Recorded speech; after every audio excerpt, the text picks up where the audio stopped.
Self dependent रहेगी, किसी के भी आगे उनको हाथ ऐसे फैलाने की जरूरत नहीं है। और ये सिर्फ 3 महीने में होगा। उन्होंने अब तक भी तो इतना टाइम खराब किया है, एक बार वो 3 महीने मुझ पे और ट्रस्ट करके देखें तो मैं गारंटी देती हूँ कि एक तरीके से आपकी ज़िंदगी बन जाएगी।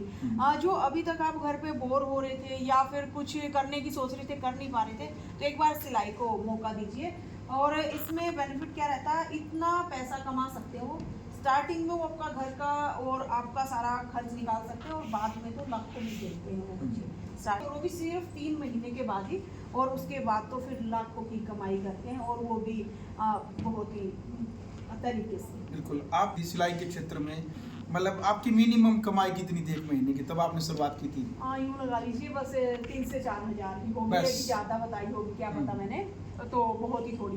तो जो स्टूडेंट्स जो सीखना चाह रहे हैं वो सोचते होंगे कि मैडम तो एकदम से ही इतने कमा रही है, हम कैसे पहुंच सकते हैं। अब मेरे पीछे वाले वीडियो उठा के देखिए, एक वो टाइम था जब उन वीडियो से आप समझ पाओगे, जैसे कि मैं भी बहुत अटक के बोलती थी, बिल्कुल बोलना भी नहीं आता था तरीके से, क्योंकि आजकल ये बच्चे सोच लेते हैं कि हम भी ये काम शुरू कर दें, लेकिन हमसे तो बोलना ही नहीं जा रहा। उस मैडम का तो थोड़ा ज़्यादा ही ऊपर हो गया सिस्टम। भाई स्टार्टिंग सबकी ही डाउन से होती है, मेरी भी बिल्कुल जीरो से ही हुई थी। उस टाइम में अगर मैं रुक जाती, मेरे से तो बोलना नहीं जा रहा, मेरे से तो किसी के सूट मेरे से भी हुए होंगे, कभी कभी फिटिंग कभी टाइट रह गई होगी, कभी लूज हो गई। अगर मैं भी सोचती कि मैं बिल्कुल परफेक्ट हो जाऊँ उसके बाद स्टार्ट करूँगी, तो आज तक वो दिन ही नहीं आता। तो शुरुआत तो हमें एक बार करनी ही पड़ती है। तो आप भी बिल्कुल ऐसा, जब भी बहन बेटियों से मिलते हैं जो स्टूडेंट है टैलेंटेड रितु इंसा ब्रांच के ऊपर, वो कहते हैं भाई रितु मैम हमेशा बोलते हैं भाई सिलाई के अंदर कुछ गलत नहीं होता। क्यों गलत नहीं होता वो?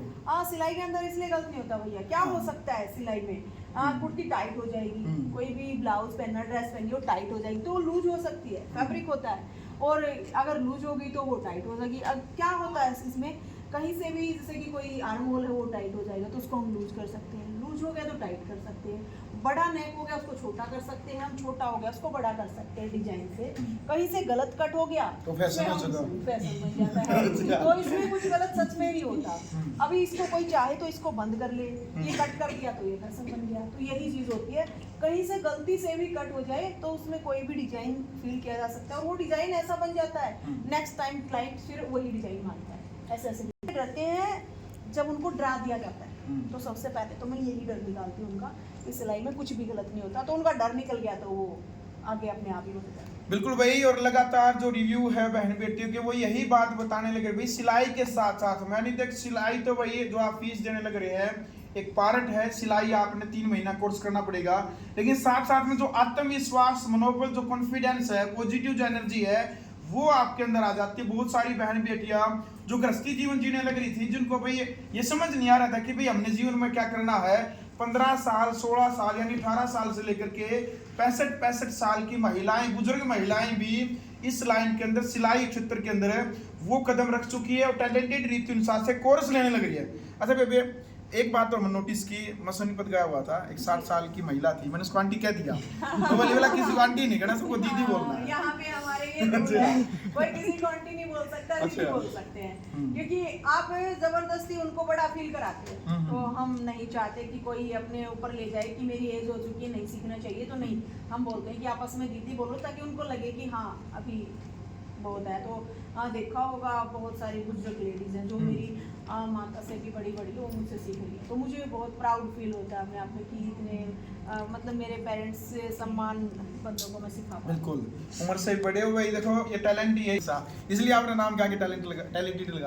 टैलेंटेड तो पता नहीं कैसे लगा, सिलाई के क्षेत्र में नहीं सुनो, सही लगाया। ये मेरे मन में भी सवाल था भाई, जब आपने जब सिलाई के क्षेत्र में कदम रखा तो जो टैलेंटेड शब्द है ये कितने टाइम के बाद आपने लगा था?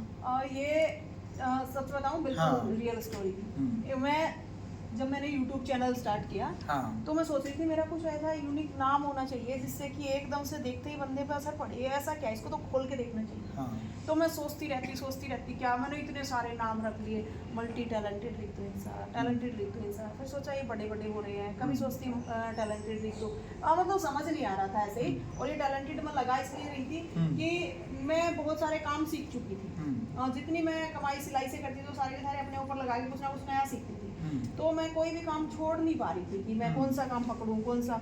तो फिर मैंने सोचा लास्ट में पकड़ा जाएगा वो काम पकड़ा जाएगा, एक बार तू अपना पेज तो स्टार्ट कर, एक चैनल तो स्टार्ट कर और उसका नाम रखना टैलेंटेड रितु इंसा। जौन सा भी काम लास्ट में संभलेगा, उसको रख लेंगे, नाम यही चलता रहेगा। ईंट लगी हुई होती है ना, हाँ। और उनमें और कचरा फंसा हुआ उनमें तो होता है। कचरा निकालना, उनमें इतना जोर से कचरा निकालते हैं ना हम, तो वो दिमाग सारा का सारा वो निकालता हाथ है, लेकिन ध्यान नहीं होता वहाँ पे, हम कहीं और गए होते हैं। एक जब हम बर्तन साफ करते हैं उस टाइम पे बहुत ध्यान लगता है कहीं पे, और एक सबसे बड़ा वॉशरूम में बहुत ज्यादा ध्यान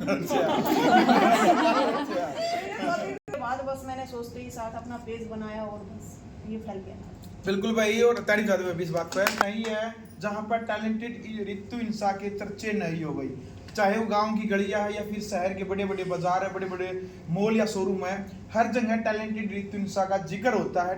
खास तौर पर बहुत सारी कमेंट प्रतिक्रिया बहन बेटियां देती हैं। कुछ बहन बेटियों का जो भाई अब की बार जो कोर्स कंप्लीट है, इनसे भी बातचीत करेंगे भाई क्या कुछ प्रतिक्रिया है, क्या कुछ रिव्यू है यहाँ पर